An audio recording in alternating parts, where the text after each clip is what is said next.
Hello বন্ধুরা, আমি এখন নদীতে মাছ ধরতে যাচ্ছি। এই যে একটা মাছ পেয়েছি আমি, এখন এই মাছটিকে আমি ধরবো। এই তো ধরে ফেলেছি। এবারে আমি এই বালতিতে রাখলাম। আর একটা মাছ পেয়েছি, এটাও আমি বালতিতে রাখবো। হ্যালো বন্ধুরা, আমি আরেকটা মাছ পেয়েছি, এটাও আমি বালতিতে রাখলাম। আর একটা মাছ পেয়েছি, এটাও রাখলাম, এটাও রাখলাম। আমি অনেকগুলো মাছ পেয়েছি।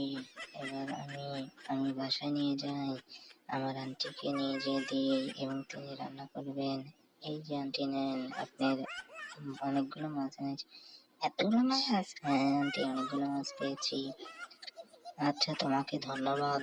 আচ্ছা, আমি এবারে গরম পানি করি এবং গরম পানিতে কিছু মাছ ছেড়ে দিয়ে মাছটাকে ভালো করে পরিষ্কার করি এবং পরিষ্কার করার পর রান্না করি এবং রান্না করে এবার আমি খেয়ে নিব। ধন্যবাদ তোমাকে এতগুলো মাছ আনার জন্য, খুশি।